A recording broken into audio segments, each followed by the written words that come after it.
I bought a $50,000 farmhouse, but there's something in the woods watching me. It mimics the wind. It knows your name. And now it wants inside. She just wanted peace after a divorce. What she got was a journal, missing people, and footsteps that vanish halfway to the door. This isn't a haunting. It's something older, smarter, hungrier. Whatever it is, it's learning. When 28-year-old freelance writer Mara Evans moved into a crumbling farmhouse in rural Vermont, she thought she'd found the perfect escape from her messy divorce and the noise of city life. But after discovering a dusty journal hidden beneath the floorboards, filled with frantic entries about something watching from the trees, her fresh start unravels into a nightmare. Now, as strange noises echo through the house and shadowy figures appear at the edge of the forest, Mara must piece together the truth about the property's dark past before she becomes its next victim. Hey Reddit, long-time lurker, first-time poster, I need to vent, or maybe get some advice. Let's just say my dream home isn't exactly what I signed up for. So, backstory. After my divorce, I wanted a reset. No more shared apartments, no more memories. I found this 19th century farmhouse on Zillow, 6 acres, $50,000. 50,000. I know. That's a murder price, my sister said. But the realtor claimed it was just stigmatized by an elderly owner who died alone. No crime, no mold, just old. I moved in 2 weeks ago. The first weird thing? No animals, like at all. No birds, no deer, not even bugs, just this heavy quiet. Then, last night, I found the journal while prying up a warped floorboard in the bedroom. It's leather-bound, the pages brittle. The first entry is dated October 12th, 1998. They say not to write this down, but I have to. It's in the woods. It pretends to be the wind, but it's learning. Last night it spoke in Ellen's voice. Ellen's been dead for 17 years. I laughed it off. Creepy poetry. A grieving old man's ramblings. But then, I heard it. Around 3 a.m. something scratched at the front door. Not an animal. Slow, deliberate, like it was testing the lock. Who? I asked. Old Joe, the guy who died here. He kept saying his wife was visiting him. Problem is, his wife vanished in '82. They never found the body. Hank refused to say more, but he gave me a cross. For your windows, he muttered.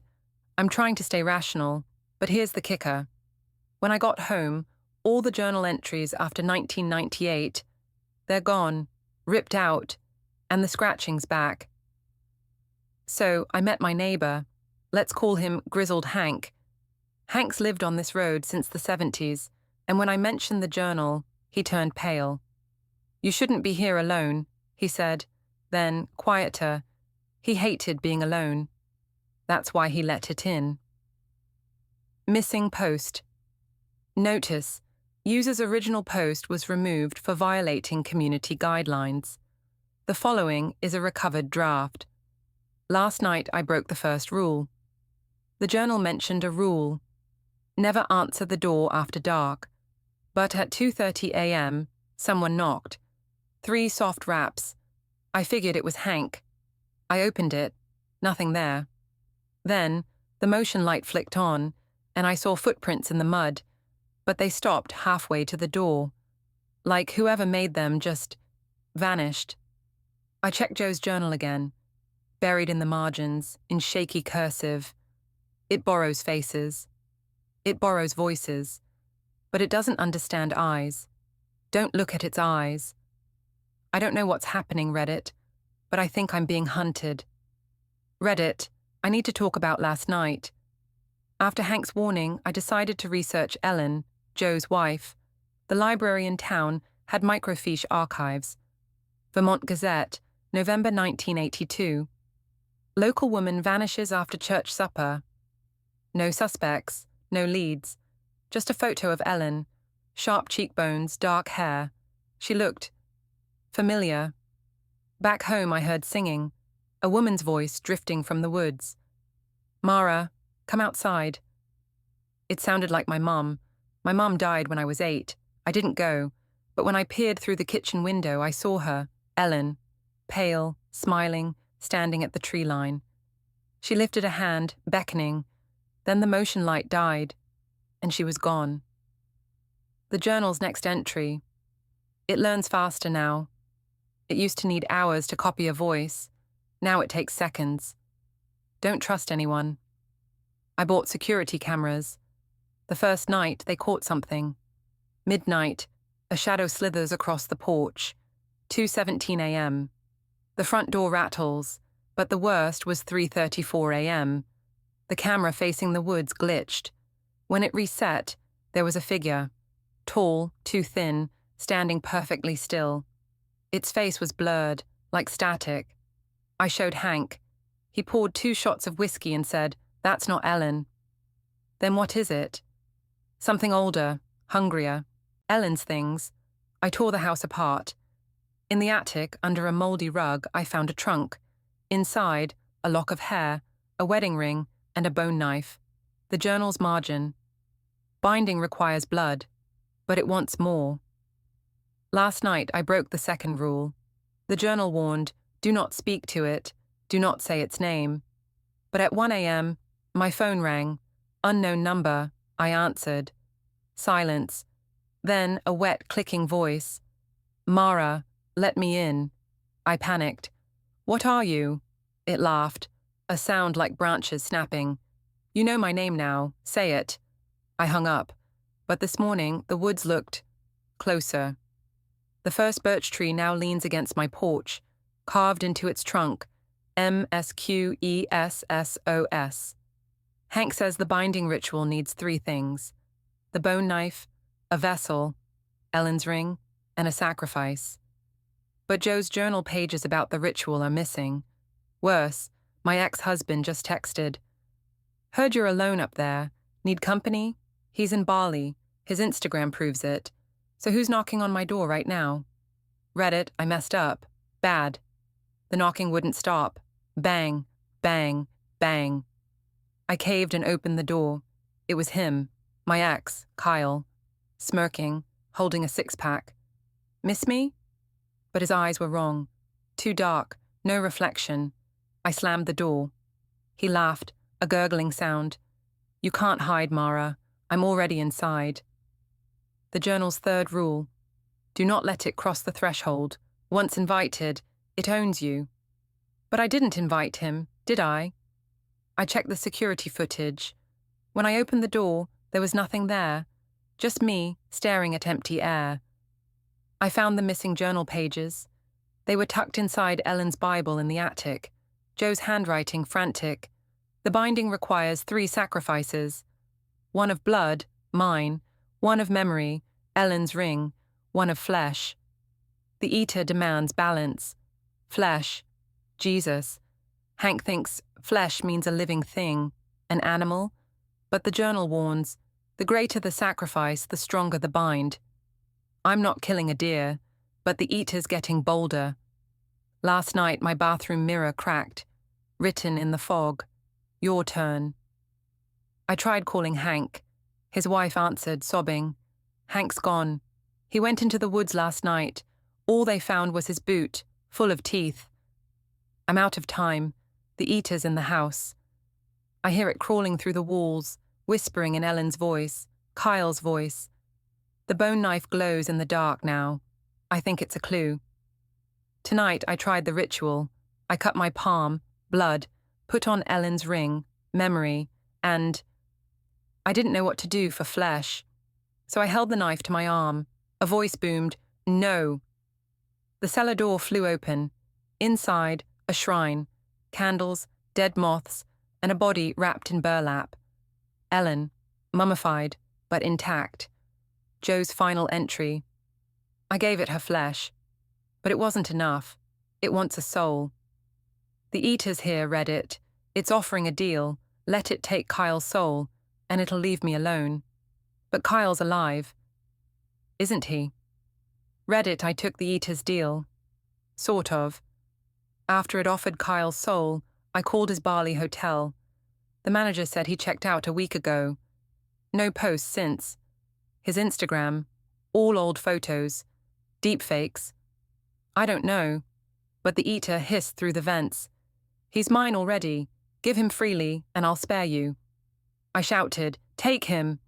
Silence followed, then laughter. This morning, a package arrived. No return address. Inside, Kyle's wedding band, crusted with dirt.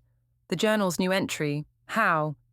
It tricks. It trades. It takes.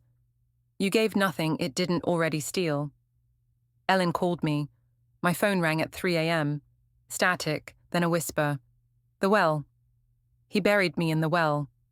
I'd ignored the rotting wooden cover in the backyard, too scared to look. But I pried it open. At the bottom, a mouldy teddy bear. Joe's writing inside. Forgive me, Ellen. It wouldn't let you rest. Back inside, Ellen's ring burned my finger. The eater appeared in the hallway, wearing Hank's face, jaw unhinged. You're digging up the wrong ghosts, it rasped. I stabbed it with the bone knife. It screamed, a real, human scream, and melted into shadows. But the knife's now blackened, brittle. One use left. It snowed last night. Red snow. I woke to hoof prints circling the house. Deer, but they led to the woods, where I found a gutted stag. Its ribs were cracked outward. On a tree, in blood. Your turn. The journal says the third sacrifice, flesh, must be willing. Hank's final note, hidden in Ellen's Bible. Joe sacrificed himself last. The eater wants a soul, not a body. Don't trust the knife. I'm trapped. The eater's voice is everywhere now, even in daylight.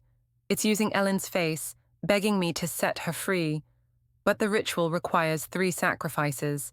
I've given blood and memory. The last is flesh. My flesh. I'm holding the knife. If I do this, will it end, or will it own me? Reddit, Ellen stood in front of me. Not the eater's mockery, but her real spirit, translucent and trembling. She touched my wrist. Cold shot through me, and suddenly, I was there. October 1998. Joe, younger, sobbing at the kitchen table. The eater's voice slithered from the walls. Your wife or your soul? Choose. Joe buried his face in his hands. Ellen's already gone, he whispered. Take her. Just leave me be. The vision shattered. Ellen's ghost faded, but her message lingered. He lied. The third sacrifice was never yours. I burned the journal. Desperate, I held the last page over a candle. Hidden text surfaced, scorched into the paper. The eater's power is its name. Speak it at the crossroads of blood, memory, and flesh, and it will unravel. But to speak its name, you must forget your own. The crossroads. The well. I ran outside, clutching the bone knife and Ellen's ring. At the well, I sliced my palm, blood, slipped on the ring, memory, and shouted, Miski sauce. The ground trembled. The eater erupted from the woods, a writhing mass of shadows and static. You dare, it roared. It demanded my name. Mara Evans, I said. The eater lunged, but the knife glowed white hot. I plunged it into the heart of the shadows. A scream tore the air. The static figure dissolved, screaming, no. And then, silence. When I woke, the well was sealed. The bone knife. Dust. Ellen's ring. Gone. But Reddit, here's the catch. My name isn't Mara anymore. I can't remember it. The eater took it. The townsfolk call me Ellen. Even my ID says it. I think the ritual merged us. Ellen's memories flicker in my dreams. Her grief. Her love for Joe. The house is quiet now. No scratches. No voices. Except last night, I found a new journal on the porch. Empty. On the first page, in faint cursive. Thank you. They say every curse leaves a mark. Mine is a name that isn't mine, and a face in the mirror that sometimes isn't hers. But the woods are alive again. Birds, deer, even fireflies. Hank's widow left a voicemail. Ellen? There's a for sale sign at your place. You leavin'? Maybe. Or maybe I'll stay. Keep an eye on the well. If you're reading this, don't buy cheap houses in the woods. And if you hear something scratching at your door, don't look at its eyes. Mara's journey concludes with a bittersweet victory. The eater is banished, but at the cost of her identity. The merging with Ellen's spirit introduces a haunting coda, leaving room for ambiguity. Is the eater truly gone, or has it found a new vessel? The cycle of sacrifice and memory lingers, a ghost in the margins of the story. Thank you for following Mara's descent into the darkness and her fragile crawl back into the light.